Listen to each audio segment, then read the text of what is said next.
There is a place that is spoken about only in whispers, a dark area that spawns the beginnings of urban legends, a place where anything can happen and usually does.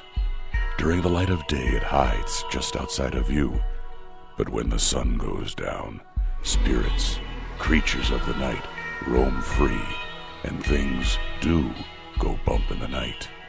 It is in every state and every country, and there is no escaping it, no matter how safe you feel behind your locked doors and latched windows.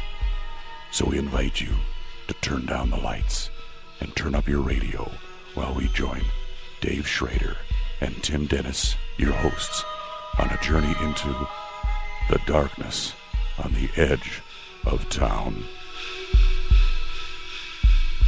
Hello and welcome. You're tuned into the best in paranormal talk radio. This is Darkness Radio. I'm your host, Dave Schrader, along with me, Tim Dennis, on this Supernatural News Parashare Day.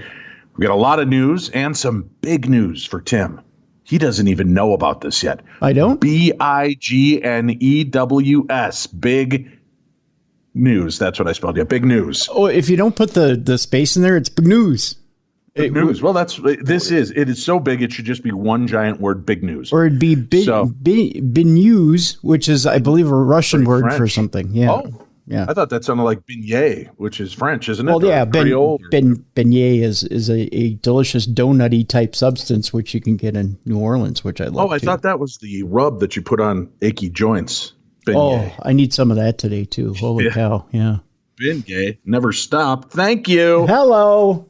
All right. Hey, a couple cool things, kids. The holidays are upon us. That means that Halloween, Thanksgiving, Christmas, all rubbernecking into one another. Plus, people have these things called birthdays between now and then. Tim, I know I do. Yeah, I've heard that. Yeah, right around the time Kennedy was shot. Yeah, 54 years old this November 22nd. I love sharing that day with the assassination of one of the most beloved presidents. Boy, am I a lucky guy. Yes, you are. No, not at all. But hey, listen, we've got an Amazon store. If you go to darknessradio.com, click on the store tab, you can actually access our Amazon store. What we do is we put in cool paranormal swag, games, toys, fun stuff, clothing, apparel, all kinds of cool stuff from Amazon. And there's also a section for all of the books we cover on the show and all the true crime books that we cover on the show. And a very small portion of every purchase goes directly into my pocket. So just think about that, folks. You're feeding me and my family by purchasing things you would normally buy anyway. So what you do is once you go into that, you favorite that or bookmark that link. So every time you go into Amazon, you use that link. I just get a very small little sliver of money that comes my way. That's all. It doesn't take anything away from the person selling. It's just a part of the affiliate program. But lots of cool stuff there. But damn it, that's too impersonal, Dave. Boy, I wish there was a better gift out there, something that would really reach to the people that I love. Well, don't worry about it. There is. Dave Schrader's on Cameo. That's right, Tim. Did you know that you can have Dave Schrader wish you a happy birthday, a happy anniversary, a happy Halloween? Just, hey, congratulations on the new job. Congratulations on the new divorce. Congratulations on the new marriage. Maybe you even want me to break up with somebody for you. Wow. I'll do it. I'm a whore. You do that? Oh, sure. Yeah, you just you hire me. Mm-hmm. It's real simple on Cameo, and I'll have a link up for it on today's program guide. You just go into Cameo. You can book me, and I'll go and wish you and yours a very happy holidays, happy birthday, any kind of message that you want me to deliver. Maybe it's that time. Hey, listen, Becca, Chris asked me to reach out to you, and it's been a wonderful run, Becca. But you know what? Times they are a-changin', as Bob Dylan once told us. And, well, you know what? Why waste any more time together and have to buy each other Christmas presents when the love is gone? So this is from your buddy to you. It's over. Get over it. Move on. And if you need some phone numbers, Becca, give me a call, because I know some people that are looking for love in all the wrong places, and it's time I put them in the right place. See, it could be just that simple. Well, will you sing a few bars of After the Love Is Gone with that message? I can't, because then it becomes a much more expensive message, because I have to pay ASCAP and BMI. I see. Yeah. That's why we don't have music really on this show, because of greedy musicians, those sons of bitches. Wow. No, that's the way they make their money. I'm just kidding. Wow. But we can't do it. So all those podcasts you listen to that are playing music, they're doing it illegally, folks. Turn them in. It's the best thing you could do for them. Really, it's the best thing you could do for them. Break them and send them back home to a real job so that Tim and I can continue to, sit atop the heap of the paranormal podcasts out there. We'd appreciate it. Let's address a few things. I put out a video. A few days ago. I think it's the most watched video I think I've ever put up. Yes, and it is. Here it is. I subtitled it "Big News the Rest of the Paranormal World Doesn't Want You to Know," and it's true. Many of them prefer that you just contact me instead of them, so that you're not filling their email boxes. But somehow, somewhere along the way, Tim, because of our connection to every known paranormal personality, author, musician, and investigator, I've somehow become the go-between.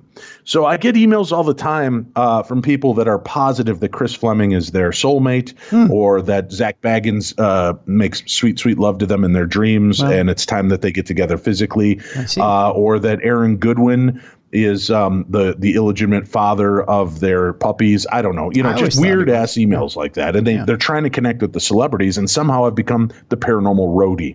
Well, I thought you were. I mean, I enjoyed the service I was getting for many, many years, and I was shocked. You're on the show with me. We're sharing those moments, so then I don't mind connecting you because you're part of Darkness Radio. Oh, okay. Yeah, but see the problem. What the problem is, Tim, is that people write to me wanting advice on how to attract those celebrities.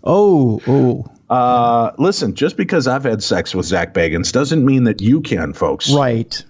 Yeah. No, I don't. How the hell would I know? I don't get it. And some of it sometimes I just think has got to be funny. They've got to be joking. Obviously, I've had 2 billion requests since then of people being funny. But no, they're not being funny, Dave. They think that you can magically get a hold of them. Yeah.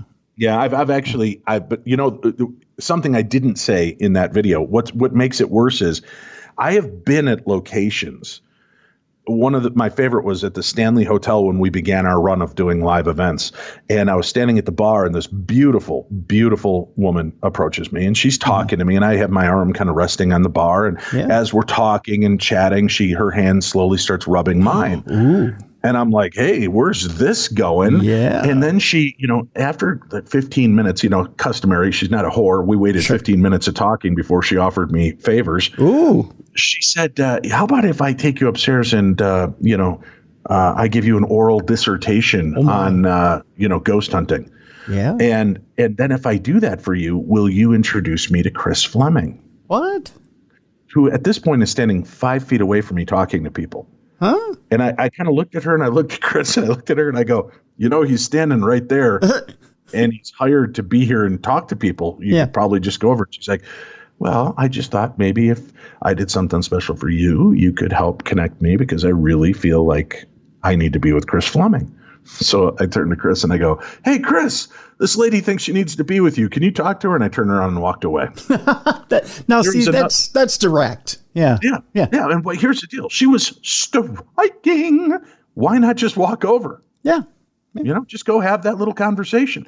But no, I guess, look, it could have played in my favor because, gosh, who doesn't like oral dissertations about ghost hunting? Sure. Yep. But I felt that this was wrong. I did leave out a very nasty chunk. My actual first retort was much crueler. Mm-hmm. And then I pointed her in his direction and called out his name so that he could just meet her. Oh, we're getting a phone call. Oh, hold on. Yeah. Okay. Let's see. Sure. Hello, this is Dave Schrader. How can I help you? Jody at the front desk. What's going on? Hi, Jody. Okay, Jody. I will be down and grab my package in a bit. Thank you. Bye-bye. I was just informed I am such a dork. Oh. Apparently, Jody doesn't want me to come down to the front desk and grab my package. So not sure how to handle that. Oh, my.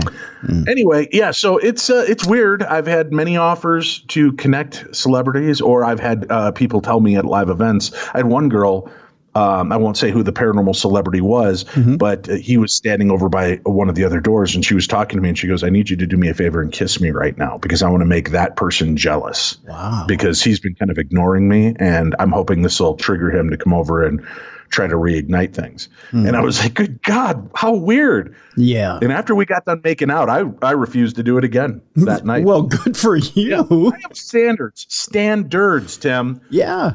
Yeah. There's a little saying the kids have. It's shoot your shot, player, which means just go up and do your thing. Don't do the go between thing. Just you go up and you be you. Yeah. What is it? A coward dies 1,000 deaths. A brave man only one. Right. Yep. Which is true. So you kill yourself every time you don't take that shot because you're always questioning what's going on. Yep. Hey, I've got some good news for you, Tim. Good news. What's that? You, sir, are reaching out further than you've ever been before. I am. That's not necessarily true because our radio show is heard around the world and on 3 different intergalactic planets that we are currently in trade negotiations with. But Paranormal Night Shift, real life encounters working the night shift, has made its way, Tim. That's right. They are now part of, what is this? You are part of Channel 24 on like DSTD or something like that. I don't, DSTV 132 is your actual channel, Tim. What does that mean? What does that mean in the real world? Well, Tim, that means that now subscribers in South Africa, Nigeria, Kenya, Ghana, Angola, Namibia, Zimbabwe, Zambia, Uganda, Mauritius, Mozambique, Malawi, Tanzania, Lesotho, Ethiopia, and the Republic of the Congo, and Democratic Republic of Congo, Gabon, and Eswatini, and Botswana all can watch Tim Dennis on Paranormal Night Shift. Oh, yeah.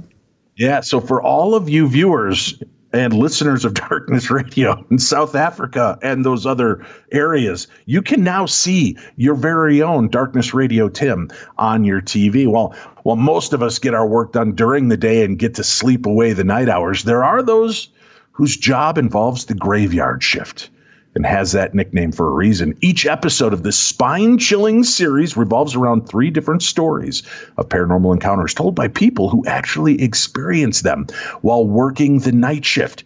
You may never look at your workplace the same way again. Tim, a late-night radio DJ and producer working in the American Midwest. That wasn't me. I know, but I was trying to lead people in on this. But Tim, a late-night radio DJ and producer working in the American Midwest, is the subject of the first of the 13 installments. Tim's first night was filled with strange occurrences, such as loud giggling, banging on the studio door, footsteps in the ceiling, and glimpses of a child in the shadows. And then things got worse. You'll also meet Heather, the former owner of the Looking Glass restaurant in Toronto, where she bought the property. She knew there were rumors it was haunted, but didn't believe any of them. The night the restaurant opens, Valentine's Day, the air conditioning starts making a knocking sound at 2 a.m. As Heather is cashing up, she goes to investigate only to find a terrifying encounter with her doppelganger. It's enough to drive her out of business. And Dan lands his dream job managing a bowling alley. Oh, really, Dan? That's your dream job? Well, we all have dreams, Dave. I guess if there weren't guys like Dan, who would run the damn bowling alley? Thank you, Dan. Thank you, because I personally love to bowl, as does my family. But when it comes to cleanup time and everyone is left, the dreams turn into nightmares. Where are the eerie, ghostly steps and disembodied voices coming from? Dan's not going to stick around to find out. He soon learns his colleague Bob has had some similar experience.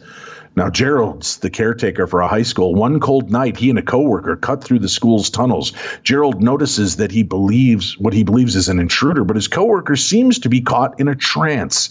It's only when he feels a force push him firmly against a wall that he realizes this is no regular intruder. Those are just a handful of the creepy cases covered by the series Paranormal Night Shift. There are more than enough to give you the best fright ever. So prepare to be afraid. Paranormal Night Shift starts airing on CBS Reality DSTV 132 on October 11th, Tim. So that's pretty exciting. 2 days ago, it began airing on that channel. Now, here's something else, folks. For those of you that don't know, if you have Discovery Plus, you can watch it right now. Not Discovery Plus, Tim. That would be if you discover Plus, go see a doctor. Yeah. Discovery Plus is what I meant to say. Right. Discovery Plus has Paranormal Night Shift. You can go see our very own Timmy D as he weighs in on some of these strange encounters and gives you some unique perspective on the supernatural. So go check out Paranormal Night Shift, whether you're in South Africa or right here in the heart of the Midwest, maybe the East Coast, West Coast, or even right near the Canadian-Texas border, Tim. Right. You can watch it. Yeah. You know what I'm excited for? I'm excited that once again I can scare the pants off our buddy Wayne Herschel. Yes. Yes, Wayne Herschel. I forgot about him, our good friend from South the Africa. Hidden Records. In South Africa. Yeah. Speaking of amazing authors and books, Tim, Britney Spears is writing a paranormal novel. Really? That's right. Now that she's been freed, well, at least temporarily, Britney shared some of her plans for the future before revealing an adorable new companion who will be alongside for the ride. A Doberman puppy named Portia, gifted to her by her fiancé, actor Sam Asghari. Talking to Instagram on Friday, Britney announced that she's writing a book about a girl who was murdered. She's explained it's about the ghost who gets stuck in limbo because of trauma and pain, and she doesn't know how to cross over to the world she used to know. After being stuck in limbo for 3 years, she's a ghost who thrives off of her reflection in a mirror for existence, Britney continued. She has no one she can trust, but something happens and she figures out how to cross over to the real world where her family is. Do you think this sounds like a psychological version of what she's been going through? Yes. Yeah. Yeah. Projection.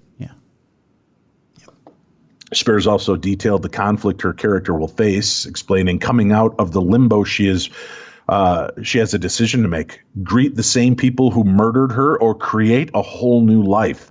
She no longer needs her mirror. She found a portal by citing certain prayers constantly that gave her the insight and gift to not be scared anymore and come back from the state of limbo. But what it is I will leave to the imagination is what she does for how she crosses over. Besides learning to write her name again, Spears teased. She is such a tease. Yeah. So Britney Spears writing a paranormal novelle. And as soon as we hear about it, I'm sure Britney will be banging on the old Darkness Radio door, probably trying to get to Chris Fleming and wondering if I can make the goddamn connection for her. But or she'll be Zach, knocking. Yeah, or Zach. Yeah, one or the other. Yeah. You think Zach's going to be knocking on the door? No. So. She'll be knocking on the door trying to get to Zach. Oh, yeah. Could be. Or Aaron. He is quite lovable. True. Yeah. Oh, by the way, disclaimer, I have not had sex with Zach Bagans. I have. That was meant for humor and satire. Not that I've actually, I wouldn't mind. Who am I? He's a good looking fella. Oh, if you can't love the one you want, love the one you're with. He's a fine, strapping young lad. Yeah. Speaking of, Tim, a woman who has spine-tingling orgasms with a ghost is worried it might kill her. Oh, geez.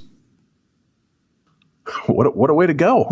Well, if you've got to choose a way to go, that would be it, I think. Yeah. Singer-songwriter Brocarde, 38, connected with a ghost called Eduardo. How come the ghosts that have sex with women are never ghosts named like Barry or Skip? Or Lynn? It's always, right, it's always, the ghost of Eduardo is here to take away your pain and show you the love. I have a theory. Mm-hmm. Here's my theory, and that is that the ghost doesn't want to be identified as, giving their real name. They're probably pulling like a Maury thing where they're doing like an alias. Pulling a Maury? Yeah. That sounds naughty. Well, yeah, it does. Yeah. But yeah, it's an alias for, like putting on a costume almost. Oh, gotcha. Yeah. So you think he could be a Barry, but he's probably like, oh God, that girl is so hot. I'm never going to stand a chance even as a ghost. Right. Maybe if I'm Eduardo. Yeah. How are they going to know? It's not like, and then the next time they come back, it's a brand new character. So in that way, it seems like, for the woman who's getting it on with different ghosts and thinking she's getting these cool one night stands, she's really just getting the same old Barry over and over again. Hey, whatever works, I guess. Well, she connected with this ghost of Eduardo when he revealed himself to her during a thunderstorm one night as she struggled to sleep. She says She says the spirit, the Victorian soldier who died prematurely, which is not what you want to hear when you're talking about a sex ghost. No, you don't. No. Yeah. He died prematurely at 35 after falling down a well. Introduced himself and has been visited. And visiting with her regularly ever since. Where was Lassie when he fell down the well? I don't know. I don't know. Brocardi from Oxfordshire said, I've always been fairly skeptical of the paranormal and things that can't be rationally explained. Over the years, I've had a few ghostly encounters, but I had always brushed them aside and thought nothing more of them. Until I met Eduardo, that is. I was laying in bed, unable to sleep. I rolled from side to side in bed, trying to switch off from both the storm and an argument I had had with one of my friends. Then, out of nowhere, I felt a warm sensation in my heart. Must have been Eduardo. Must have been. I touched my chest, and it was roasting. Clammy almost. Ooh, sexy. Yeah. And the warm sensation ran down throughout my body. Then the whole room fell cold. I sat bolt upright, had tears streaming down my face, and was shaking almost uncontrollably. It felt like someone was present. I couldn't see anything, so I reached for the bedside light, and something grabbed at my hand to stop me. I heard, I love you, whispered in my ear, and felt someone's breath. And a shudder went down my spine. That's when Eduardo first introduced himself. Hello. Te amo, mi amor. I love you. I am Eduardo, your sex ghost. Since then, Eduardo has been visiting Brocardi.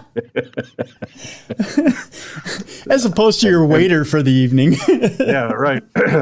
Then Eduardo has visited Brocardi regularly, appearing whenever she feels she needs him. There's a comfort and a safety that I feel in his presence, like I can truly be myself, and he has this really great sense to deeply touch me. Oh, sure, yeah. Yeah. Oh. She said, adding that she has so far kept the relationship private from family and friends due to fear of being exorcised.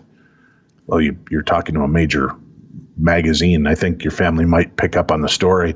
Brocardi says her temperamental lover sometimes communicates by making flames flicker as they enjoy a candlelight dinner together, sometimes even blowing the candle out when he's really angry, such as if she asks him to prove himself. Oh, yeah. Yeah. Barry. Yeah. Here's the thing. It's banging you. What more do you need proof of, for God's sakes? What more could he possibly do to prove he's there? Well, that's the thing here, Dave. Barry doesn't really want to show up, in the whole full body apparition thing, because then you see it's not really Eduardo in Spanish dress. It's Barry in a sweater vest. Yeah. Sweater vest and a I Love Star Trek t-shirt. Yep, with an inhaler. When I try to relight, it won't ignite. It'll just disappear. So I get ghosted by a ghost, she explained. It's sad to know that even in the afterlife, there's still bickering between couples. Yeah. Yeah. Days later, I'll notice love hearts in the steam on the shower. While Brocardi's music has been inspired by her unusual love affair, she doesn't want to reveal too much about their romance or sex life through her song, saying, our intimate moments are very empowering. He gives spine-tingling orgasms. But while she enjoys the unusual setup, she admitted she does have her concerns. She continued, my biggest fear is that he'll expect too much from me and kill me so that I too will be a spirit. Oh, mi amor, I would never kill you, because then I would be saddled with you forever and I could not float away and make love to another woman somewhere else. See? Yeah. I love being alive, so deep down I know our romance is only fleeting. I'm just waiting for the day that he blows the candle out for good and ghosts me permanently. Typical woman, just waiting for him to leave her. Yeah, the other thing I'm concerned about, too, is the whole inviting him over for the family. Thanksgiving's going to be really awkward, especially if he does decide to show up. And let's just say, giving your grandma spine-tingling orgasms. Well, there's that. That's his big to do. What if he introduces himself to the family in a grand way, like all of a sudden the turkey starts moving in odd directions? There's just too much weirdness at the table. No diggity, no doubt about that, my friend. Yeah. She said, I think people need to be open-minded. Physical presence in the traditional sense isn't necessary. It's not all it's cracked up to be. Many mortals are in relationships where they aren't actually present, and many love those who they can't be with. It's a difficult thing to get your head around, but perhaps some souls never truly pass, and maybe there are ghosts trapped in the afterlife who need love and affection, just like living humans. Aww. Man, now I'm feeling like maybe I shouldn't cross over at the end of this fleshy market. Maybe I should hang in and make sweet, sweet love to women and claim to be Eduardo or Fernando. Dave, I'm seeing a problem with this whole thing here with you crossing over, because it's going to be a lot of, Dave, get me the spirit of Zach Baggins. Yeah, or Shakespeare or Elvis. Yeah. I don't think that's going to work for you. Probably right. Yeah. Well, she's not the only cuckoo bird out there, Tim, releasing music about sexual ghostly encounters. Really? Well, I mean, I guess she is the one doing that, but Jason Boland is releasing a concept album about alien abduction. When I say the name Jason Boland, Tim, what do you think of? A guy struggling to sell albums? That's hurtful, but probably true. I don't know that to be true. All right. That's just so cold. Original Red Dirt music legend Jason Boland. Yeah. Do you know who that is? I've never heard of Jason Boland. He could be because he's got one of those wicker cowboy hats instead of like one of the cool George Strait or Clint black cowboy hats with the silver band. He could walk up and shoot me in the ribs. I wouldn't know who he was. All right, relax, Lee Harvey. Original Red Dirt music legend Jason Boland may be best known for straightforward country music heaters. There we go. Country music. Wait, it gets better though, right? Check this out. He's written such songs as Pearl Snaps and Somewhere Down in Texas. But those that have followed his 20-year career know that if you know Boland, you best stay on your toes. Every once in a while, he'll throw you a curveball, and he's not just some bumpkin beneath the surface. There's a thoughtful, intelligent guy. A year after celebrating his 20th anniversary as his iconic debut album, Pearl Snaps, Boland is veering into the paranormal with his next album called The Light Saw Me, to be released on December 3rd by 30 Tigers. Similar to Jason's 2015 record, Squelch, he'll be going off the script on this one, not just singing the usual songs about tough times and heartache. This one is a concept record whose subject matter deals with an alien abduction. That's right. You don't have to rub your eyes when you read this story, Tim. Jason Boland and the Stragglers are releasing an alien abduction concept record, apparently made of 3 distinctive interlocking parts. The album follows a cowboy living in Texas in the 1890s who's abducted by aliens and ends up back in Texas in the 1990s. It's partially inspired by the story of a rumored UFO crash in Aurora, Texas, back in April 17th of 1897, before most folks even knew what a UFO was. But don't worry, Boland assures there's a deeper, more universal theme to the album, as well as might be more accessible to fans of sci-fi. So he's reaching out for that country sci-fi base that's so big. The Light Saw Me is a song and album which aims to highlight our lack of ultimate control over our narratives. So much of what happens in our lives seems to choose us in spite of our grand plans. The deeper meaning of the material is meaning itself. A deep country western singer, Tim. Deep. How deep? Real deep, son.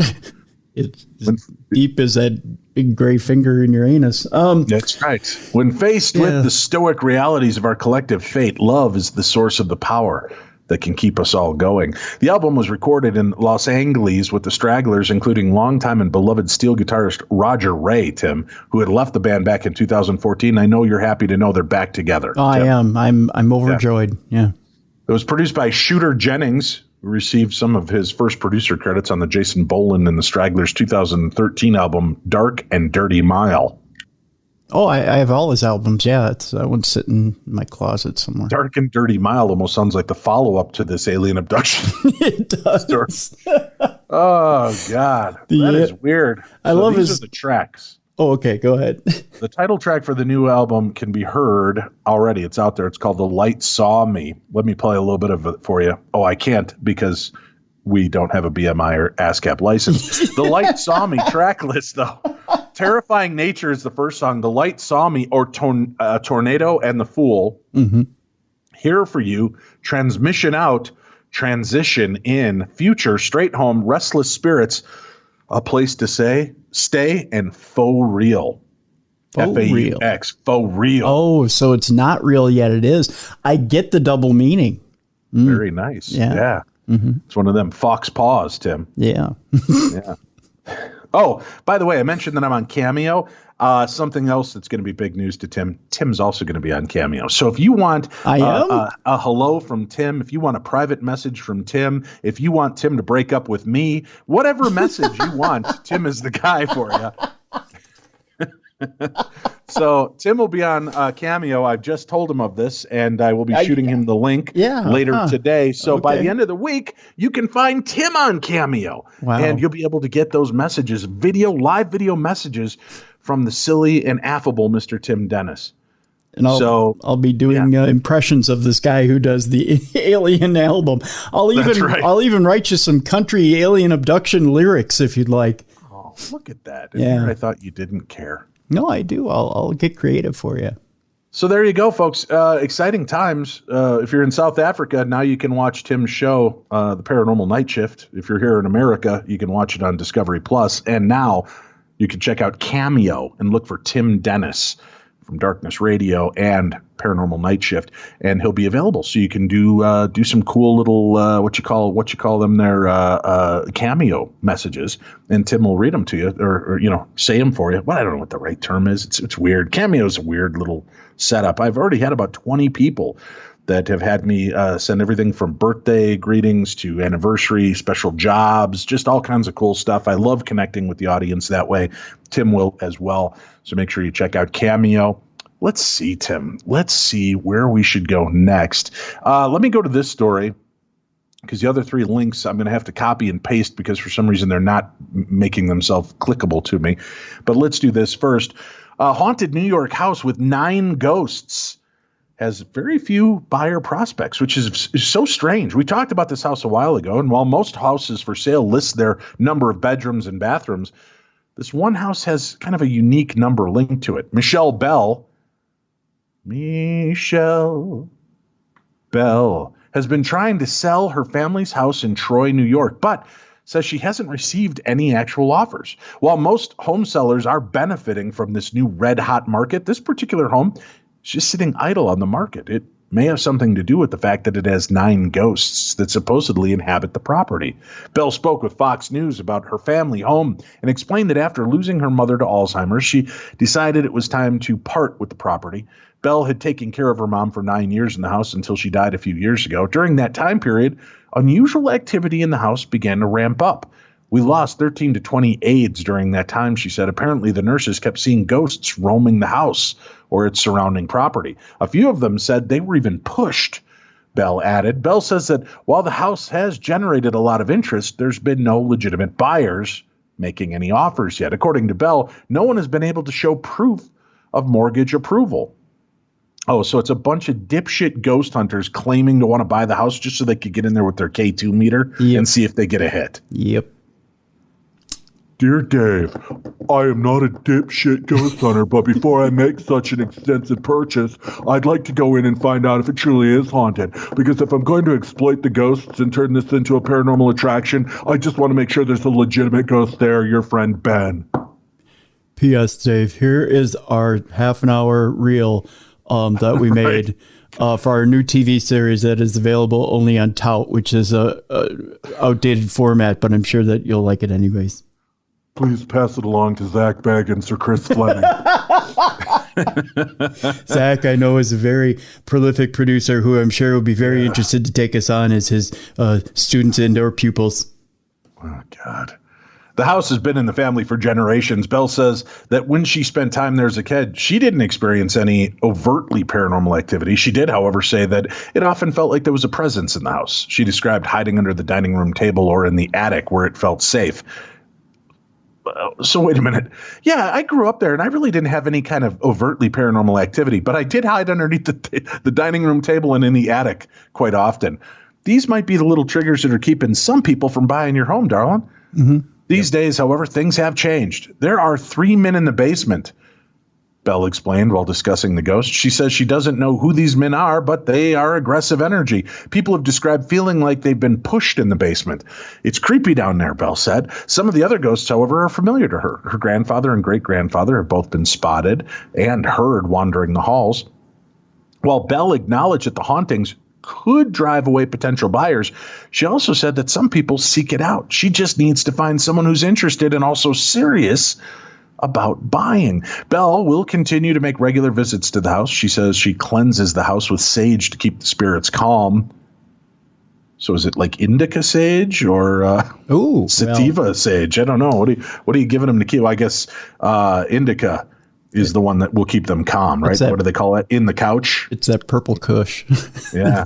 Well, Belle spoke with Fox News by phone from the house. Whispering could be heard in the background. Belle said her husband was with her in the house, but he wasn't making any noise, she added. I tried to look up the price for this house, seeing if maybe that's why. Let me click this one. And I can't. Nope. It just takes me to like another website that has nothing to do with that story. So I don't know. Maybe she's just outpriced herself. That could be. That could be part of what's going on here and why she's having a little trouble selling the place. But who am I to guess? Not only with the hot market, because, I mean, literally now houses are going for $30,000, $40,000, $50,000 over what they're being listed for. And they're going off the market before they even hit it. Some of them are going off the market before they hit the market or shortly, like, minutes or hours after they hit the market. But it kind of hit my brain a couple of weeks ago after the Conjuring house hit the market and then left the market at, what was it, 300,000 more than what it hit the market for? It was 1.2 million that it sold for. Right.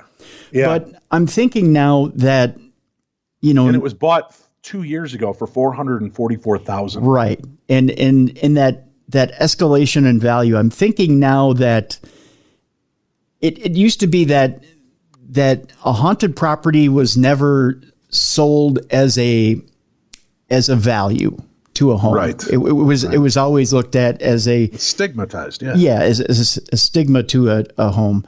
I'm thinking now that it's going to be added as a value to a home, at least short term, until this little bubble bursts. I think anything. Weird. Yeah. And it's a weird thing because it's never been looked at as a positive, but I think because people will bite on it, especially this time of year. I think some realtors may decide that, if they get the right client, they may add it as an added value to a home and maybe even try to get more money out of a home, which is an odd thing to say because it's never been an added attraction to a home. Right. Yeah. Well, it is for people that are looking to buy a haunted house, I guess. Mm-hmm. All right, so we're not the only ones that were a little irritable about Neil deGrasse Tyson last week, Tim. Really?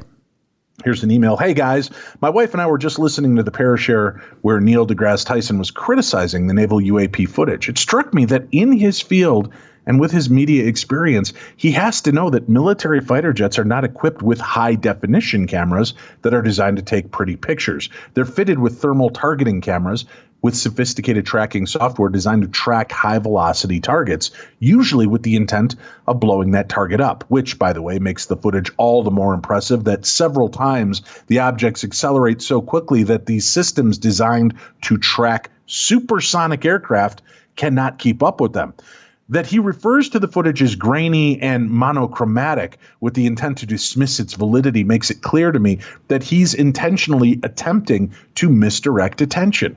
He sounds exactly like someone who knows better, who is compelled by someone scary to do whatever he can to debunk and discredit the subject in public. Whenever authorities use mockery as a tool to publicly dissuade opinions on something, it's usually worth looking more closely into.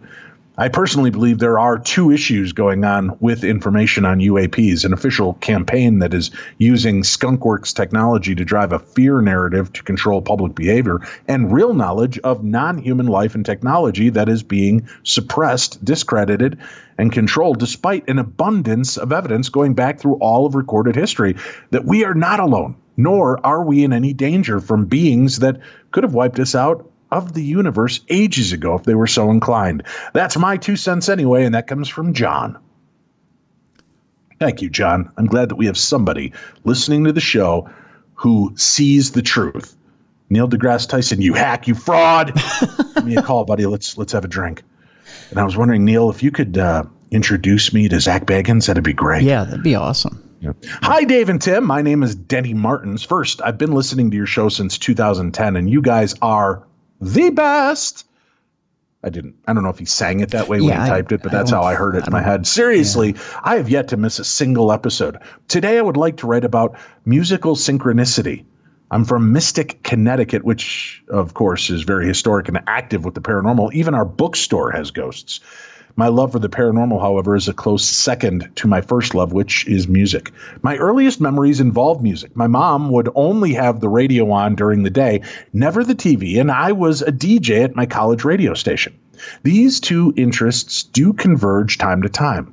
I am somewhat sensitive with clairaudient abilities. During the odd occasion that I attempted psychometry, I will get musical clues from the object. For example, holding a friend's grandfather's pocket watch, I heard a few strains from Clarence Carter's Slip Away. It turns out that his grandfather was having an affair with alcohol. He was a closeted alcoholic and ultimately committed suicide. I had known my friend only a few months, so there's no way I could have known any of this family history. In 2019, I was told by a third cousin whom I connected through 23andMe that my biological mother's oldest sister, my Aunt Patty, man, I feel like I need a flowchart for this story, Tim.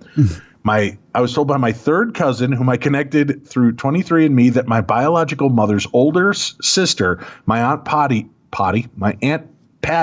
was married to a famous jazz drummer. I don't know if you can say the name, it's Gene Krupa, but he was one of the most accomplished jazz drummers of his time. Well, I can say his name. You heard me say Gene Krupa. You typed it, I can read it most of the time. What is so weird is that after my cousin Charlotte told me this, I have been having these events of musical synchronicity almost on a monthly basis. Here are the most notable. I started my current job 2 years ago, and the company's hold music is not so commonly played by what the shit? Let me try reading this again in English, Tim. Okay. I started my current job 2 years ago, and the company's hold music is a not so commonly played piece by Mozart.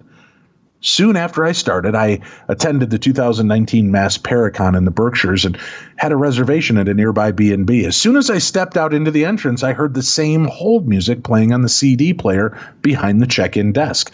The owner said that they rarely play that CD, but for some reason felt compelled to play it that day. Now, as much as I love my job, there are some things that frustrate me, like all of us, right? My biggest bugaboo is my department manager, who sometimes has almost this Catbert-like passive-aggressive streak.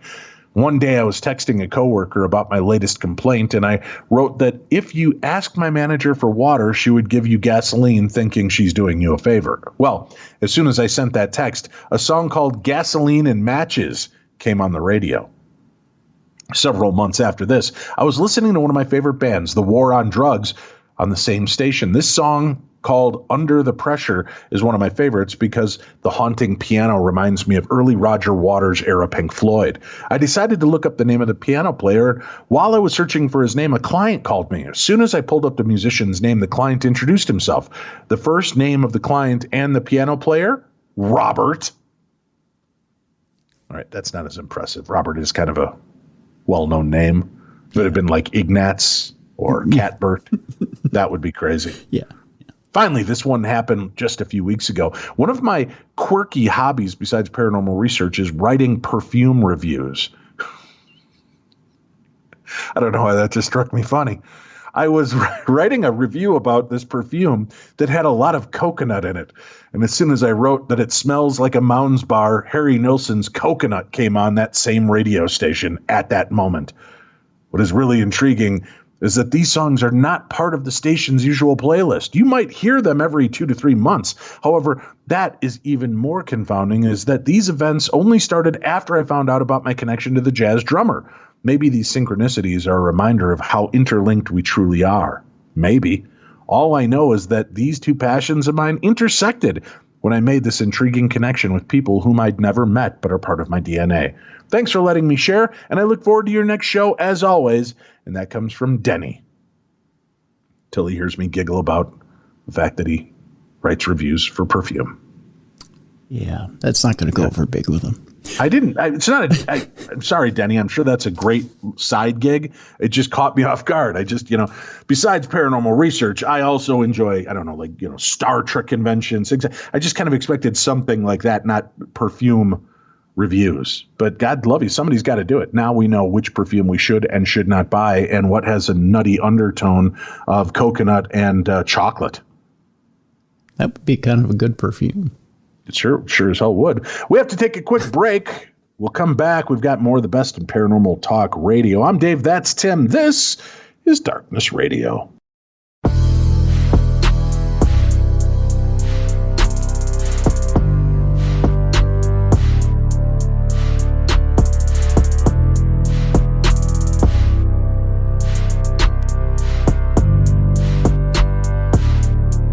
We are back, and remember, we want to hear your stories, so you can email them into us, dave@darknessradio.com. That's dave@darknessradio.com, and we'll read them on upcoming episodes of the show. If you are so inclined and would like to record yourself telling us a paranormal adventure, you can certainly do that as well, and email that to dave@darknessradio.com.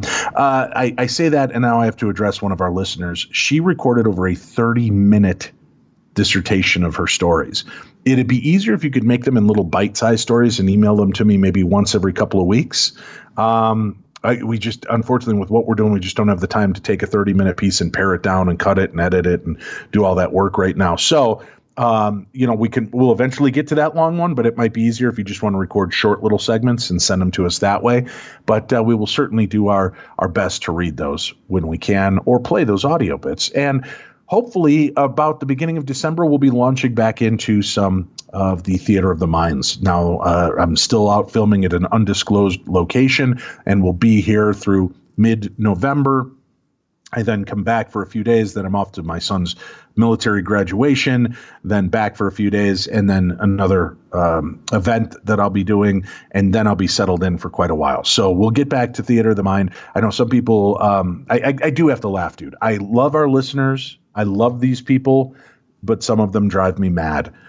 The people that write to me and say, or on social media call me out for, why you guys have gotten so lazy. Where are the Theater of the Minds? I listen to every episode and suddenly there's no Theater of the Mind with no explanation. We've explained it repeatedly. And if you've truly listened to every episode, you would understand why we're not doing any right now. It's not to hurt you. It's not to slight you. We enjoy them as much as you do. Just filming 5 days a week, anywhere from 12 to 14-hour days, trying to record 3 podcasts a week, plus Tim's other jobs and family functions. There's just not enough time in the day. So we're trying to work through that, and as soon as we're back, we'll get into some more Theater of the Minds. In the interim, if you want to write me a story of your own Theater of the Mind so that we have them available and ready, that would also help. Another big reason that we do some of these slowdowns is some of your stories stop. When we get stories that are a paragraph or too long and they're not very descriptive, those don't make for great Theater of the Minds. Make it anywhere from a full page to 3 pages, spaced and typewritten with punctuation, and we'll be able to use those. So keep that in mind. But if you have a story you'd like us to share and add music and elements to, just email them to me, dave@darknessradio.com. Now, Tim, we're going to take a quick little journey across the big pond, right over the mighty Mississippi to Cardiff in Wales. Oh, all that's right. The big pond they're talking about, aren't they? I would think so. Although there's a really big pond in back of my grandparents' old house. I remember that. We used to go boot hockeying out there. Yeah, boot hockey. Yeah, boot hockey. Could you sound more Minnesotan when you said that? Yeah, boot hockey. I got excited there. The Minnesotan in me came out. That's right. Yeah. Cardiff is the most haunted place in Wales, according to a database that collects the locations of paranormal sightings and experiences. I specifically chose this story, Tim, because it is filled with words I will never be able to pronounce. Are you ready? Nice. I'm ready. The Paranormal Database is an ongoing project to document locations with folkloric, paranormal, and cryptozoological connections in the UK, Ireland, and the Channel Islands. Location data for the paranormal experiences collected was broken down by a location by a camper van rental platform, Paul Camper, in order to encourage tourism to these locations. But it found that Cardiff has almost double the locations where paranormal activity has been reported, 23. As Monmouth is second place with 14. In third place was Conwy with 12, while Swansea had 10, Newport had 9, Llangollen had 8, and Aberystwyth, Pembroke, Barmouth, and Trelloc 7. In terms of historic counties, however, the number of haunted locations was this. Mm-hmm. In number 1 is Gwent with 143. Number 2 was Diffid, which is 140. Okay. Number 3 is Clwyd, CLWYD, Clwyd, 132. Mm-hmm. Number 4 is Gwynedd, 125 total. Mm-hmm. Number 5 on the list is Powys with 66. And then they start to drop off. And I guess Glamgorran just cannot get along with one another because in South Glamgorran, there's 60. West Glamgorran has 50. Mid Glamgorran has 40. You know, it's weird here in the United States. We have North Dakota, South Dakota, right? Right, yeah. We've got East and Wests. It's not like, well, there's South, there's West and Mid. Like, it's like, fuck East and North. We have no time for them. The single most haunted location in Wales, according to the database, was Cardiff Royal Infirmary. Over the years, there have been various accounts of vanishing matrons, wounded soldiers, and playful children who tap visitors on the shoulder or ankles as they walk up the stairs. The hauntings got so bad that at one point, the pathology ward doctors and nurses had to have an exorcism. In Monmouth, the Shire Hall is said to be particularly rife with paranormal activity, including a judge seen in his wig and robes and a pair of disembodied legs. That's freaky. Now from Wales, Tim, we head to the Tower of London. All right. Where a resident is asking, please pray for me, over a creepy ghost story with a twist ending. Are you ready for this? I'm ready. A Tower of London resident has gone viral on the TikTok, Tim, after sharing a creepy experience she had in her castle residence. The iconic London landmark with its centuries of grisly history has long been the subject of various unexplainable and ghostly stories. Sure enough, current resident Megan Clausen had experienced some paranormal activity in her home before, but never quite to the extent she did this week. Talking to TikTok yesterday to share her tale, Megan began, I live inside the Tower of London, and something that I get asked all the time is, have you seen any ghosts? Megan paused for effect and then went on. And up until last night, I could say, I've heard the odd footsteps. I've had the odd cold feeling. And my dog has barked at thin air. Sound creepy already? Yeah. It's about to get a whole lot creepier, Tim. Megan continued, but last night I was struggling to get sleep, which is quite strange for me anyway, because as soon as my head hits that pillow, I'm out like a light. So I was just listening to the clicking of my plug-in radiator, said Megan, adding, because I live in the wall of a castle, it's bloody freezing, slowing down as if unsure about how to describe what happened next. She went on slowly, and yeah, I hear this squeak. So I have this dog toy in my room with a little squeaker on the end, and every hour or so, I would just hear one squeak.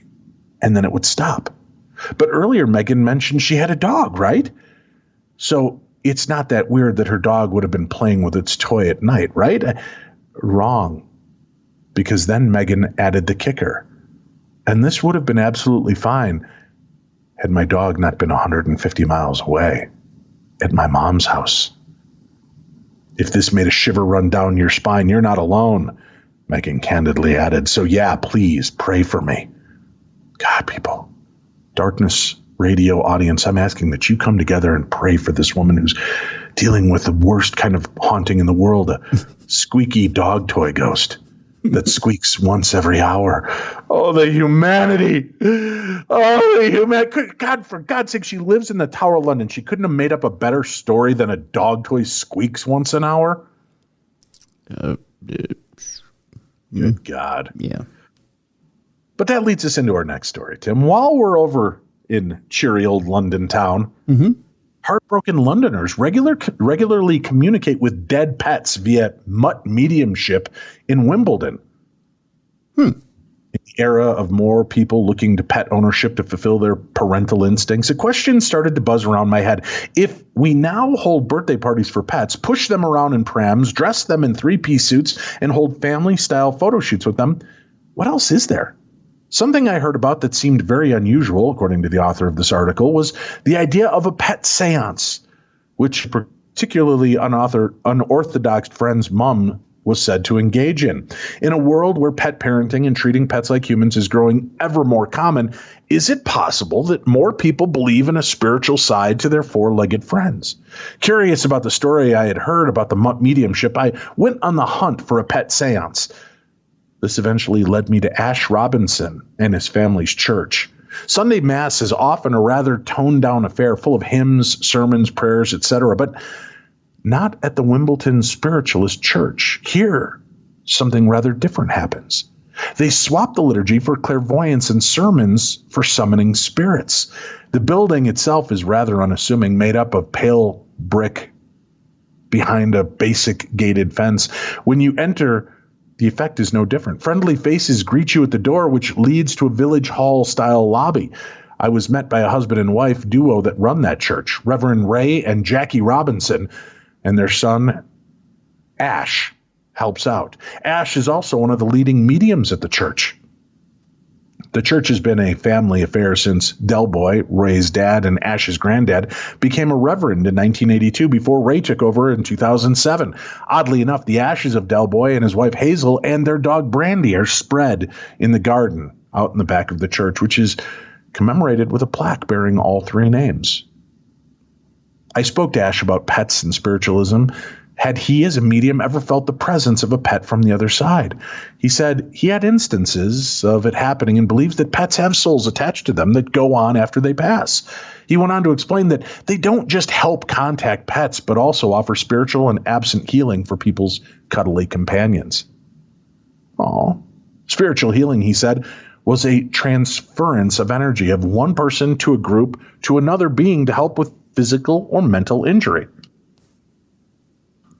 This type of healing session happens every Thursday at the church for faithful pet owners who come to get their pets treated with alternative therapy. Ray told me the owners have to get approval from the Royal Veterinary College or a local vet because it technically counted as a form of treatment. When I asked who was the type of person to come for this type of process, Ash said anyone aware of power of prayer. At a seance, the medium was channeling the participant's Nan, who happened to be stroking Ozzy, the guinea pig, on the other side. This is apparently fairly common, channeling spirits of past loved ones and their deceased pets that come along for the ride. The most curious of these types of connections is through physical or psychic drawings. Ray and Ash were quick to show me a sketch of Brandy, the dog who is scattered out in the garden alongside Del Boy and Hazel. I have no way of corroborating whether or not the artist had any prior knowledge of the dog, but a side-by-side comparison of a picture of the dog and its psychic drawing are uncannily similar. Before the ceremony, I found out a little more about my hosts. Ray said he first became aware of spirits when he was 6, when he saw his recently deceased grandfather sitting at the end of his bed, wanting to have a chat. Ash has a more complicated relationship with the spirit world. According to his dad, he wasn't that bothered about being part of the church and is now married to a Catholic. After having a stroke at 25, he took up a more prominent role within the church and told me that he believes that spiritual healing aided in his recovery. By this time, the church had begun to fill up. Almost every chair was full. I made my way to some of the visitors and asked them why they were there. They said that they visit regularly and that one of them had a one-to-one with a medium. She described the experience as surreal and crazy, but more because of how shockingly accurate she found his reading. She said, my mom came through and she was saying stuff only she would know. So either he had to dig deep into my life or he was speaking to her. Just before Ash made his opening remarks on stage, I spotted something astounding. A dog arrived for the event, with its owner, of course. I sat down with Ray in the lobby once the reading of the main hall started. I asked him what the purpose of hosting readings and mediumship was. Ray said it's to bring people comfort and to give evidence that there is life after death. Pet parents might be able to take comfort from Ray and Ash's philosophy that their precious surrogate children have a future after death. Well, we already knew that. Yeah. I think animals, why wouldn't they have souls? They're the most loving, caring creatures on the planet. Unless they're cats. They want to kill us all, Tim. Yeah, well, they do. I mean, you know. Hey, we have some good news in Canada, Tim, but go ahead. What were you about to say, my friend? Oh, just that, I've had a few people reach out and send me evil cat videos lately. I don't know why they keep trying to prove my point, but they do. That's just all I... But they're so cute and cuddly when they're doing evil things. Yeah. Hey, Canada, alert your Texas neighbors because a paranormal documentary, Bathsheba, Search for Evil, will explore the real story behind The Conjuring. The land itself holds memories. James Wan's The Conjuring was, of course, based on a real case investigated by the real-life Ed and Lorraine Warren, documenting the nightmare endured by the Perron family at their Rhode Island farmhouse back in 1971. The house is said to be haunted by the spirit of a woman named Bathsheba Sherman, and the owners claim it is indeed still haunted. The two-part documentary, Bathsheba, Search for Evil, will explore that real-life case that inspired the hit franchise, part of the Canadian network's T&E Creep Week this Halloween. Bathsheba, Search for Evil premieres October 11th at 9 p.m. Eastern, only on T&E. So there you go, Canada, getting something America doesn't have. Huh? How about that? Yeah. So stop your bitching. All your bitching and moaning about not having the Holzer files. We'll share your documentaries with us. Then maybe you'll get the damn Holzer files. Like I have any pull on that. Don't you? No. Oh, okay. So today's episode, what does science have to say about the supernatural, Tim? What does science have to say about ghosts? Well, now we're going to dip into that story to find out. Although there is no scientific proof for the existence of the supernatural phenomena such as ghosts or demons, there are millions of people around the world who believe that these paranormal forces do exist, and many of them claim to have experienced such phenomena in real life. Mm-hmm. A survey conducted by YouGov in 2019 revealed that 4 out of every 10 people in the United States think that ghosts are real. And a surprising survey from 2021 divulged that 45% of Canadians claim to have used a Ouija board to summon ghosts at least once. 32% have consulted a psychic. While there is no proven method or machine by which someone can really recall supernatural forces, to some extent, science can logically explain why people feel the presence of unrealistic paranormal energy or beings around them. So why would you encounter ghosts?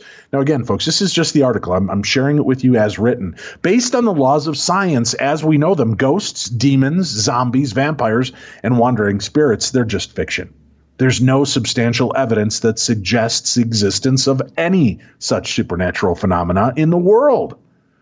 However, there may be reasons based on science for why people feel they have had a paranormal experience. There's the haunted 19 hertz frequency. In the 1980s, British engineer Vic Tandy discovered that infrasound, low-frequency sound between 0.1 and 20 hertz that is below the level of human hearing, is able to tamper with human senses and can result in feelings of disquiet and eeriness, similar to those reported by people seeing ghostly figures. His findings came from the personal experience of working in a lab that had a reputation for being haunted. Tandy himself saw a grayish spirit. Looking around, he found an extractor fan emitting noise at a frequency of 19 hertz, and when it was turned off, the visions and feelings of discomfort disappeared. Tandy did some further research on infrasound and found that these waves are capable of making humans and animals experience blurred vision, fear, giddiness, and panic attacks, which may then be misinterpreted as paranormal experience. After this, Tandy became something of a ghost hunter. In 2001, he claimed that infrasound was also responsible for apparitions and feelings of dread felt in spooky cellars near Coventry Cathedral, where a number of visitors had claimed to see a female ghost. 3 years later, Tandy also debunked the paranormal beliefs associated with the haunted Warwick Castle of Warwickshire, England. And at the end of both of these investigations, the 19 hertz infrasound frequency was found to be the reason behind the occurrence of figures that appeared like ghosts. So I have to stop there, Tim. Okay. There's much more to this article, but let's address that story. Sure. So 0.1 to 19 hertz or 0.1 to 20 hertz, the infrasound frequency, which we can't normally hear but can help to construct these false emotions, false senses, false feelings, according to that investigator. If you go into it believing that this is causing that, it's causal and effect. So that way, it doesn't exist without this. Does that mean that the paranormal doesn't exist, or does it mean that if infrasound is there, that it may be creating the template for paranormal activity to be witnessed? I think it creates the template for it to be witnessed, much like high RF energy creates the template for it to be witnessed. It's another condition. Right. Now they're saying, though, well, we have to throw that baby out with the bathwater because paranormal activity can't exist if we know that this frequency is affecting the brain.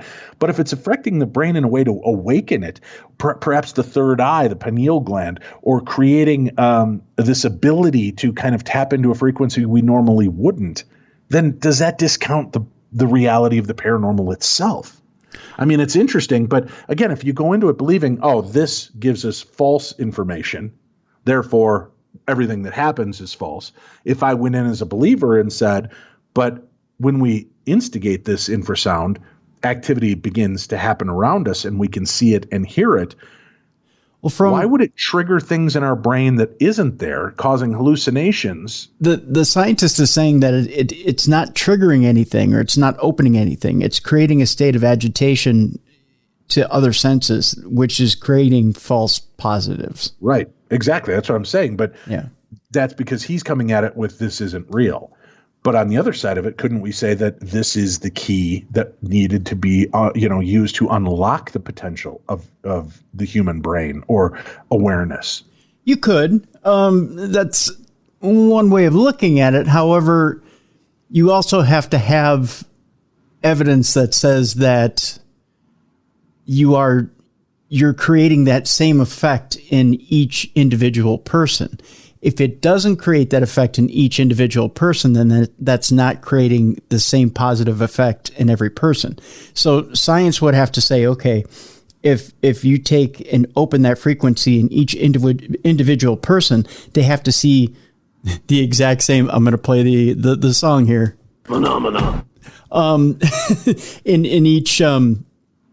each individual person. So if you and I and a group of 8 other people are sitting in a room and that noise or that bit of sound is in the room, we should each see the same apparition sitting in front of us. If that apparition is there, correct. Right. And if it's not, and it's just instigating our brain, we should each be having individual accounts that don't tie together. But if 5 of us see it and 5 of us don't, then according to science, that is not a positive, that isn't a positive. That isn't, Right. No, that's not positive enough for science to accept that, right, which is strange. Right. That's what I always had a problem with the God helmet when I talked to people using it. I'm like, well, they would believe that when they were wearing the God helmet, they would be able to see the supernatural, but they discounted it as though it was just stimulating the brain. But why not have 3 people sitting there wearing an iteration of the God helmet? If they're all experiencing the same visual, then maybe they are tuned into that frequency where that being is seen. Mm-hmm. I don't know. It's crazy, but I just think that, science, science can discount this. Can it? Or, if it takes a look at the fact of key elements of what does this frequency resonate with? What is it opening up? What is it creating? Would that give us a newer paradigm to examine in science to see if it does help us come into communication or unveil things from different dimensions or whatever that might exist? Under scientific method, yes, it can. It can discount. It can discount exactly what it sets out to discount. But if you're questioning the method, you can question it all day and say, well, because 3 out of 10 people saw something, there's enough there to question it, and maybe these other people aren't sensitive enough under that. They're not sensitive enough to the agitation to see what it is exactly they need to see. You know what I'm saying by putting right. that out there? So in other words, because they're getting the stimuli, it doesn't mean that they're sensitive enough to see the paranormal phenomena that's in the room. Maybe they need a bit more stimulation. Right. No, certainly. And that's why I think it's crazy that, they're throwing some of this out and doing it summarily instead of using it as a way to propagate and look deeper into the subject. So I hope science will take that aspect into account as well and just be like, all right, I get we still have to we want to find a rational explanation. But with that said, what else can we uncover from what this tells us? And is there a way to corroborate that this is truly paranormal phenomena before we just dismiss it? Right. And I see what you're saying. But for them, in order to prove that something is a rock solid way to break the veil, so to speak, and reach over to the other side, it has to happen according to scientific method time and time again. Right. And so in this case, to say that this type of oral stimulation, not oral, but aural stimulation, don't get it mixed up, aural stimulation, meaning by the ear, works and is a way to break the veil. It just doesn't, according to scientific method. And that's what he's saying. How dare they? How dare they? Yeah. That's what I have to say.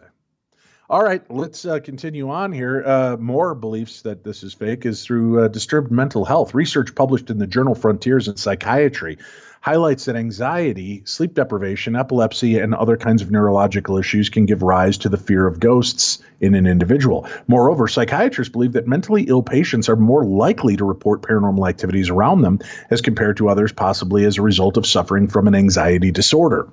Now, a report reveals that around 30% of mental health patients reporting experiencing some type of paranormal phenomena, such as seeing demons, at least once in their lifetime during the night. Then there's external stimulants. Psychoactive substances such as psilocybin and LSD are able to alter brain functions and can make a person feel like he or she is having a supernatural experience. Moreover, some bacteria, mold, and fungus may also cause psychosis, a mental disorder that disturbs an individual's ability to perceive reality. The rye ergot fungus has been suggested as the precipitating cause of the Salem witch trials in 1692. In which a number of people were accused of being witches and executed. Victims of rye ergot can suffer from paranoia, hallucinations, spasms, and stillborn children.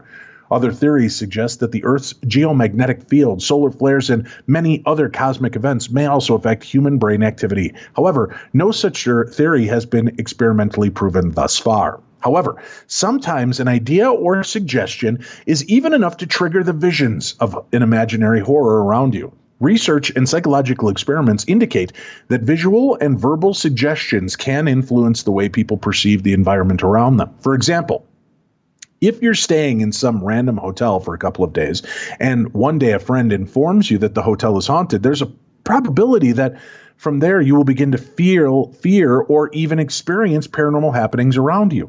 Researchers have demonstrated that verbal suggestion could make people more likely to believe that they are seeing paranormal key bending rather than sleight of hand, and to be more confident that the viewing of the psychic phenomena was reliable. Research has also demonstrated that suggestion and misinformation can distort people's memories of an event, causing them to believe the misinformation. Therefore, suggestions sometimes play a major role in shaping human perception and even make people believe in unrealistic things such as ghosts. Again, I'm just reporting, kids. This isn't my statement. This is the author of the article. Another belief to why people have ghostly encounters is personal loss and loneliness. Canadian rock singer Celine Dion, during an interview in 2016, said that she often meets with the ghost of her late husband. Similar claims are made by people around the world who lose someone close to them. But do they really see or hear their deceased loved ones? The psychoanalyst Sigmund Freud observed that this phenomena during the early 1900s, and he called it wishful psychosis, short-term madness of the mind, during which a person doesn't want to accept reality and starts imagining the presence of a dead person. However, the death of a loved one is not only thing that can make you experience ghosts. Research explains that loneliness, attachment, and childhood trauma are also factors that can lead individuals to believe that they have seen ghosts and spirits. Ghosts, angels, or other imaginary the words are hard. Ghosts, angels, or other imaginary characters may be created by the human brain in order to cope with the feeling of loneliness and loss. And then, of course, we have the undeniable contribution of pop culture. There's an endless number of Hollywood blockbusters that insert themselves into viewers' consciousness that can range from the classic 1980s flick A Nightmare on Elm Street to Dracula. and The Conjuring. After watching such movies and TV shows, many kids and adults don't want to sleep alone, and they avoid visiting dark corners of their house. A study published in the Global Mass Communication Review suggests that horror movies can lead to nightmares, phobias, anxiety, stress, escapism, and various other psychological issues in young people. Continuous exposure to such types of content can also affect an individual's behavior and perhaps even cause them to suffer from psychosis. Back in 2000, researcher Corinne Dalio examined the increase in paranormal or pseudoscientific television shows that occurred in the 1900s. Examples included Buffy the Vampire Slayer, The X-Files, Charmed, and Touched by an Angel, along with films like The Sixth Sense, The Craft, and others. She found that the proliferation of paranormal themes in popular culture correlated with beliefs in the paranormal among the general public. People love to experience and explore horror through films, TV, and books. Psychologists also believe that horror films and content may be good for OCD patients, as they may enable patients to confront and overcome their fears. However, at the same time, mental health experts also confirm that watching horror movies, especially binge watching them, can have adverse effects on mental health. This is partly because when watching a scary movie, the body releases large amounts of adrenaline and other hormones. That's what makes the movie exciting. These can lead to heightened activity in the brain, excitement, anxiety, insomnia, and even sleep deprivation, which in turn can make people even more suggestible. So far, all these studies and research work indicate that, according to science, the only place where ghosts, ghouls, and demons exist is in your head. It's in your head. In your head, zombie. Well, then let me have you explain this to me, science. I get a Panasonic DR60 recorder. I've read all of the concepts of why you're able to record paranormal phenomena, and it comes up with, well, you're just recording the internal machine noises. And your brain is finding a recognizable pattern that will associate it. All right, that's one possible concept. Then there is, it's picking up stray radio frequency. All right, so I get this Panasonic DR60, Tim. Mm-hmm. I've heard this. I'm like, I'm going to test this in my hotel, which is a brand new hotel, not haunted at all. Okay. Right? Mm-hmm. I want to test this recorder. This was a year ago when I was filming Holzer Files. Mm-hmm. And the first time I turned it on, I said, hi, I just want to try to test this recorder. If there's a spirit here, can you say my name? Can you say Dave? And I got a recording that said, Dave. Right? And I'm like, what the flip? I call Shane. I go, Shane, get down to my room. So Shane comes down. I play the recording for him, and he's like, get out. You did that. You faked it. I don't know why I'm doing such a corny Southern accent. And he goes, do another one. And I said, okay. So there was no high level of infrasound around us. And if there was, how did it record what I'm about to play for you? Are you ready for this? Okay. So it's Shane and I standing in the room, just the two of us, looking at one another. Mm-hmm. And this is what happens. I get a really creepy-ass response.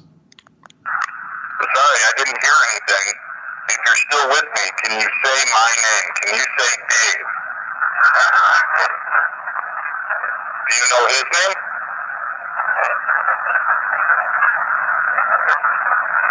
Are we in any danger going to the location we're going tonight?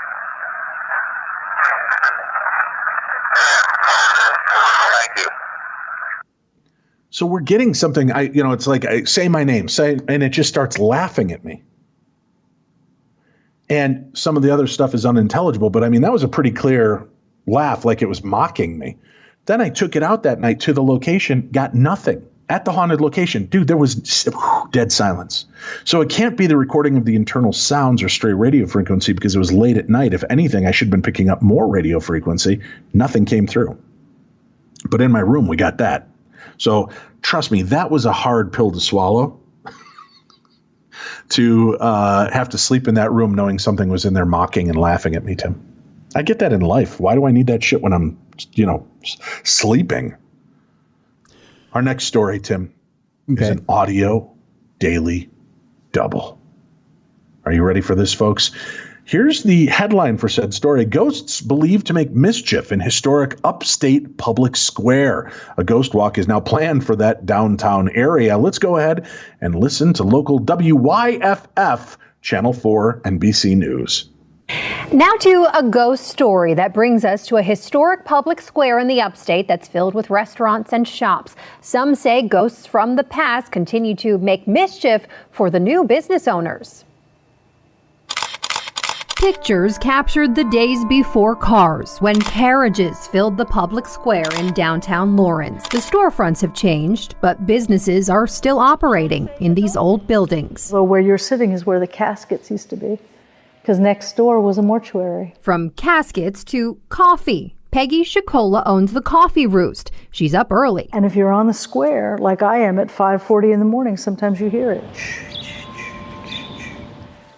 It's eerie. She says the Lawrence area is known for its Cherokee heritage, and she believes that shuffling is an eerie echo of an earlier time. In my humble opinion, it's ghost dancing. It's a slow, shuffling sound meant to welcome in the sun. She says early risers of today didn't get their flavored coffee one morning. We had a heavy bookcase, and it held 180 bottles of our various syrups. And she believes a ghost is to blame. All of a sudden, the shelves broke in the middle of the night. All these bottles busted as they towered down. Boom, boom, boom, boom, boom. And I thought, well, maybe it's just, things break. Except that Roma's had all of their shelves collapse. We headed to Roma's, an Italian restaurant on the square. This used to be the Wilkes Furniture Building. Restaurant staff told us about a ghost. Every now and then he'll throw our baskets for our bread across the kitchen. You'll just see him fly. Named Billy. I always tell the new employees, always say hi to Billy so that way he doesn't pick on you. They've seen Billy pick on the drinks behind the bar. And it just went up and it stood straight up too, just like that. Peggy says not much is known about Billy, but it's believed that he was a dancer. And she says another shelf came down in a clothing boutique, also on the square. Even the screws came out of the wall. They just had all the clothing fall down off all of the racks. How does that happen? Peggy is hosting a ghost walk, sharing more mysteries this month, taking people around the square, including to this spot. Those haunted spaces on the entire square. Where a person who she calls a lady of the night named Ella was killed. But you can feel when you come in here, there's just a sadness in here. Peggy is partnering with the South Carolina Paranormal Research and Investigations Group for the Ghost Walk. The group will offer what they believe are some explanations for ghost behavior. They're just doing what they did in real life when they were alive.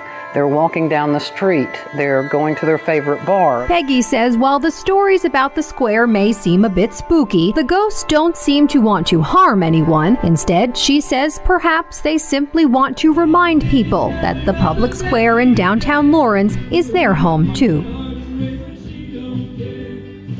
And the Lawrence Ghost Walk is happening on Friday, October 15th and Saturday, October 16th. You can sign up online. We have posted a link in this story on WYFF4.com. Oh, thank you, WYFF. The weef. The weef. That sounds horrible. It does. Did you weef? Yes, I did. Twice.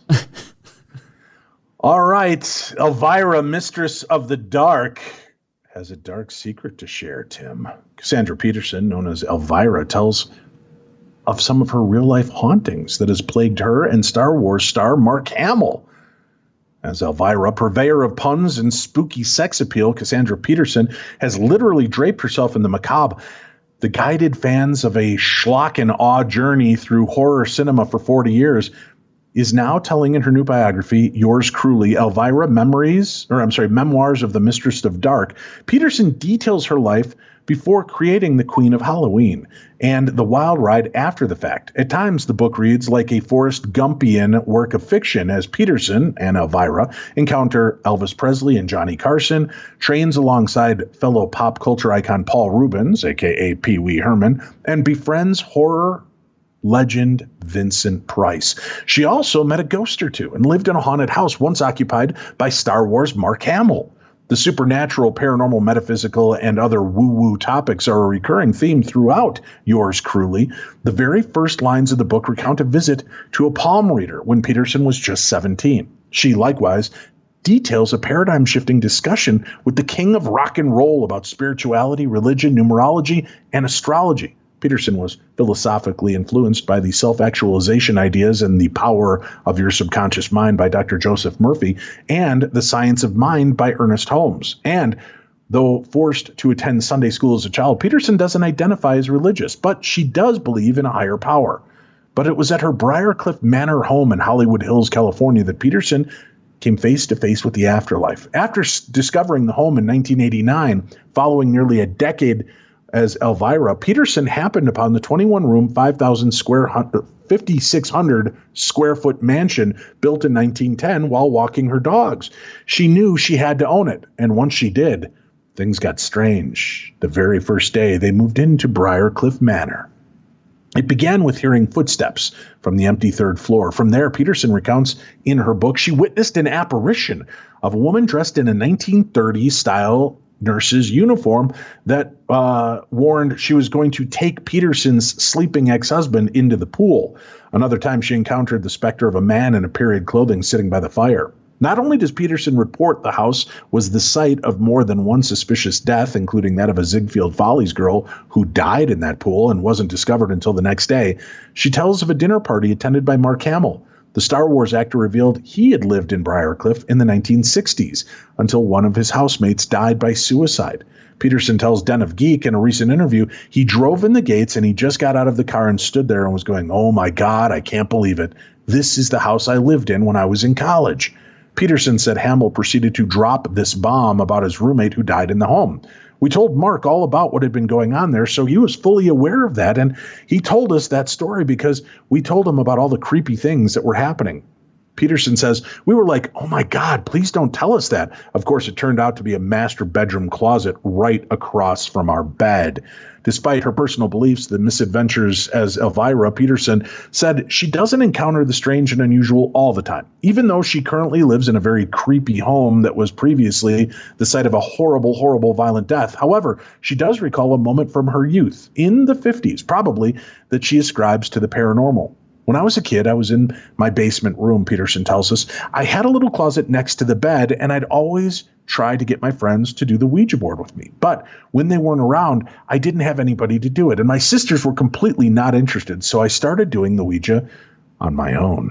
Peterson says she would put her fingers on the board, and it would start zooming around. I knew I wasn't doing it. I was the only one there.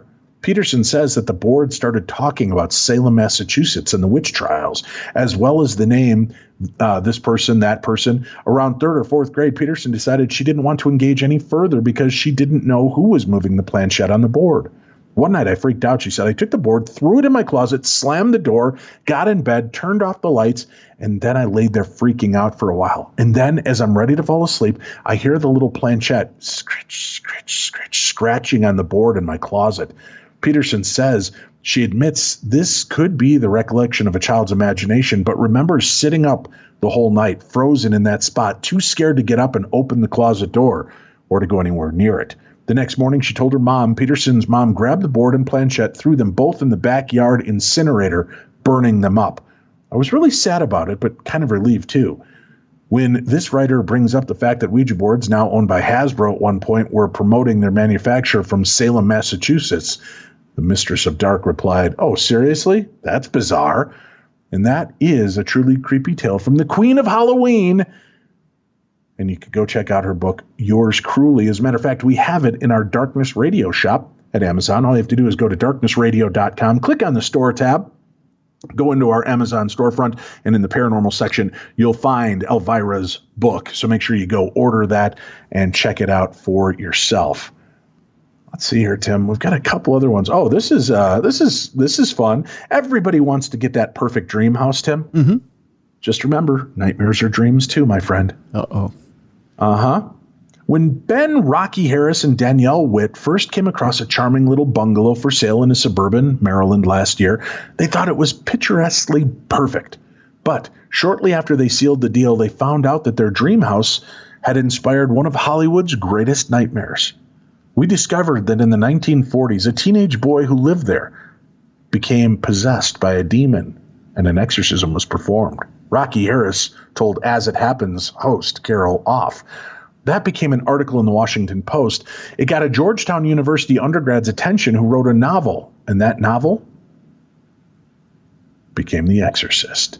The house in Cottage City, Maryland, was once the home of Robbie Mannheim, better known by his pseudonym, Roland Doe. At the age of 14, Robbie claimed to be the victim of a demonic possession. According to newspaper reports at the time, the family reported strange occurrences in the house, inexplicably cold temperatures, tapping on the walls, objects moving of their own accord.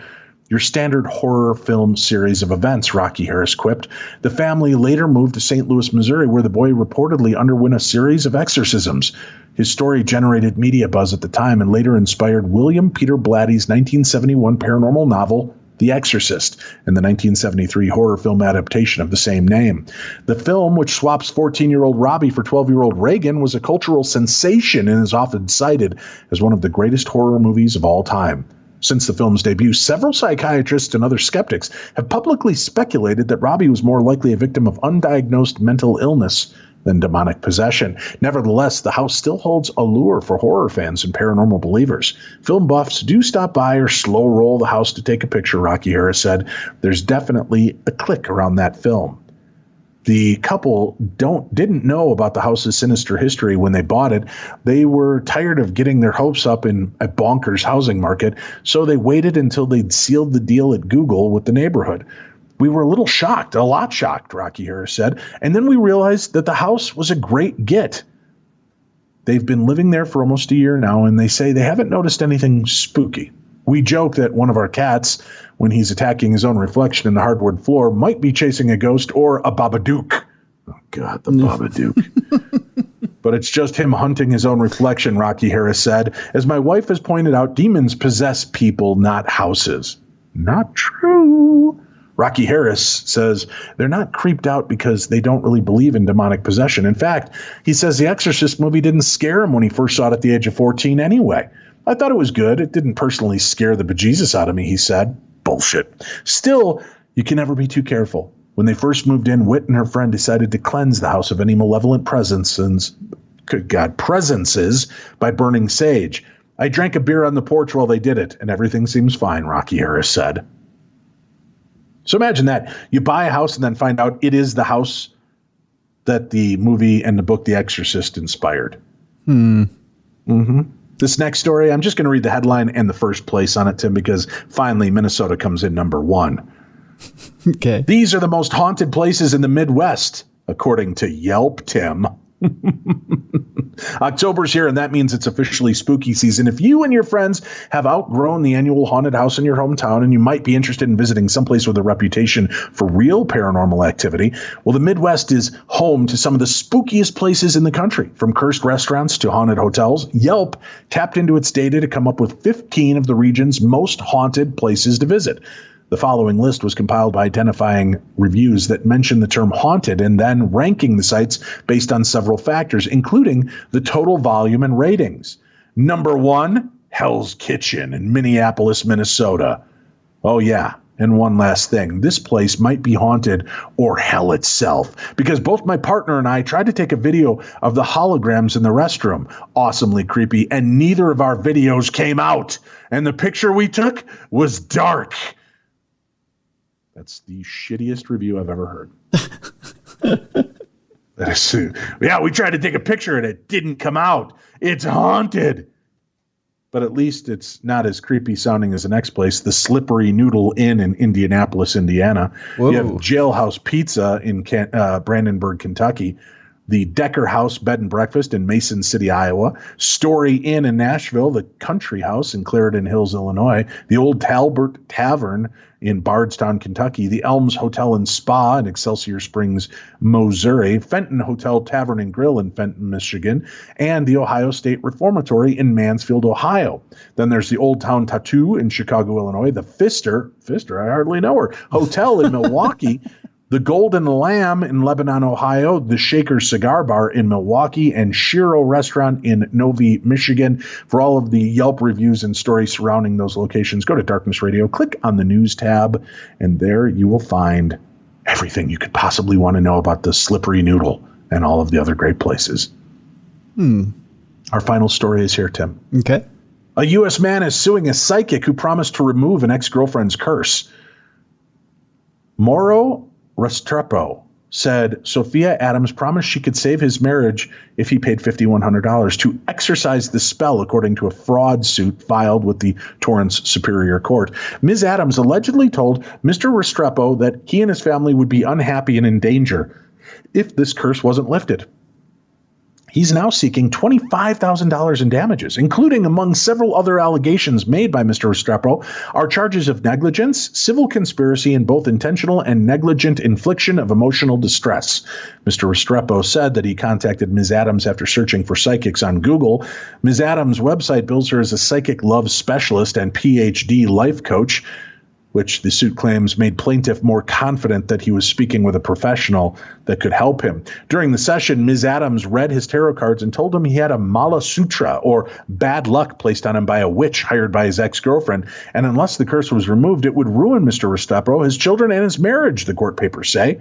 Despite making an initial deposit of $1,000, Mr. Restrepo says that Ms. Adams did not in any way help his marriage, and he had been suffering from sleepless nights, anxiety, and anguish. The lawsuit also names as defendants Ms. Adams' husband, daughter, and landlords. How dare you, sir? You only gave her $1,000 of the $5,100. She only removed 1/5 of the curse. Yeah. You can't blame her. Dave Schrader and Tim Dennis, defense attorney at law. We are available to be hired, but we have never practiced, nor have we ever gone to school. Bear that in mind when hiring. Dave Schrader and Tim Dennis, defense attorneys at law. We'll only be able to get you 1/5 of your verdict if you only pay us 1/5 of our retainer.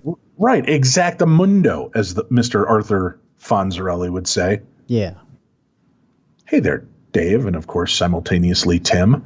I'm a longtime listener and also the surveyor who was able to gift you guys the Annabelle doll retrieved from the abandoned, burnt-down house.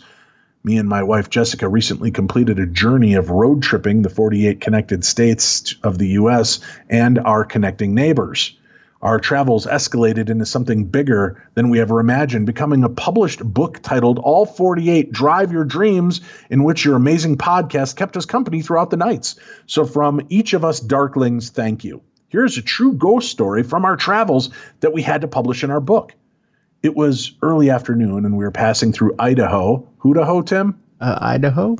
That's right. Headed towards Yellowstone Park, when we decided we were going to have to find a stop for the night and continue fresh in the morning. The stretch between destinations were far, and being unfamiliar with the areas on these massive road trips, we were accustomed to finding stops on the fly to fill the rest of our day and recharge. In this specific case, we were fascinated to learn of the North Blackfoot Rest Area connected to the former lava bed known as Hell's Half Acre. The place seemed fascinating, and with the Neowise comet passing overhead at the time, we figured we would fill our day with hiking and finish our night watching the light show in the sky. The day went smooth as our small family of three, myself, Jessica, and our 9-year-old son, Colt, exhausted ourselves hiking and learning the history of land. Here is where our story begins. I'm not going back in there. That place freaks me out, Jessica said, leaning against the front of the Tahoe outside the rest area, arms crossed. We had just used the bathroom for the night. Up until now, had been having a really great time. Well, what do you mean? I asked cautiously, worried I already knew the answer. It's too dark in there, she began. I was the only one in the restroom, and it didn't feel right. Then I heard a weird noise. Huh? So I hurried and finished up. When I walked out of the stall, the dividing door that separates the two women's restrooms was slid open a foot, and the other side was pitch black. I sighed. The same exact thing had just happened to me. The way the rest stop was constructed, there were 2 men's and 2 women's restrooms, each with multiple stalls. For whatever reason, a wooden sliding divider wall separates the middle of each restroom set. I had supposed for cleaning purposes. Walking in on the left side with Colt, the first thing I noticed was how muggy and dark the room was. It was clean from what I could tell, but there was no airflow, and I had to use my cell light to just check the toilet. I was needing to use the stall while Colt just needed the urinal, so there I sat in the darkness, being secretly happy I had at least a 9-year-old to back me up. Dad? Colt's little voice crackled the silence. Yes, Colt. It's dark in here. Are you okay? Yes, Colt. It's kind of creepy. Yeah, but it's fine, Colt. I just don't really like it. Even, would it be okay if I just wait outside? Oof, I thought. That leaves me in here alone. Yeah, that's fine, Colt, I bluffed. Thanks, love you. And with that, the door slammed shut, and there I sat in the dark, wishing my phone signal was working inside the concrete walls so I could distract myself. That's when a low rolling noise started to my left. Something creaked, triggering the reflex that had me instantly turn on my phone light at my feet. I listened. A popping noise broke the silence. I finished up so that I could hurry and get back out to the death box of a bathroom stall, stepped out and shined my phone toward the direction of the commotion. The wooden dividing wall was now open 6 inches. I still needed to wash my hands and brush my teeth, but the sinks were located beside the dividing wall, and my cell phone wouldn't illuminate anything through that crack to the other side. The images of a hand snatching my wrist while my head was hovered above the sink, mouthful of toothpaste, was just too much to risk. I washed my hands in the farthest sink by leaning as far away as my long reach would allow, and after one last shine around the phone, I hurried out of the rest stop back to the rental. When I told Jessica my story, she shook her head. That's freaking ridiculous. She had built up steam from hearing my side. I'm not going back in there until daylight tomorrow. What if some weirdo is hiding out in there? Looking through the glass front of the old rest stop, the one lobby illuminated well enough I could tell no one left any of the 4 doors yet. I'm not really scared of crazy people, I thought out loud, just ghosts and ghouls. I'm going to go check it out. Jessica was not a fan of the idea, but I was ready for redemption. Colt came running behind me saying he'd come up with a phone light to make sure I was safe. I went into the men's door on the right and swung it open, making a mental note. If there was just a random person in there, I might just be the weirdo for barging in with accusations. With the phones lighting up the other dark half of the restrooms, all the stalls were clean with their doors wide open. The divider still cracked exactly like when I'd left it just minutes before, and there was no one else in the room. Well, that settles it, I said, turning to Colt by the shoulder and heading him back towards the exit door. We're brushing our teeth outside. Let's go. There you have it. I know it's not glamorous, but I can only relay how it went down. The same weird experience happening to both of us in different spots at the same time of a creepy old rest stop is just too good not to tell. I'd love for other listeners to check it out for themselves and tell us what they think. We love the show and always look forward to bringing you guys on the journeys with us, and can't wait for the day our travels overlap so that we can tag along on one of your international tours. Best, William and Jessica of the All 48. Well, congratulations on that travel and for a paranormal poop experience. Yeah, that's fantastic. That's it for today. We'll be back tomorrow. Mark Anthony, our special guest. We're looking forward to this and be able to watch the video of that tomorrow night on our YouTube channel and social media channels. So make sure you check that out as well. For Tim Dennis, I'm Dave Schrader. You've been listening to the best in paranormal talk radio. This is Darkness Radio.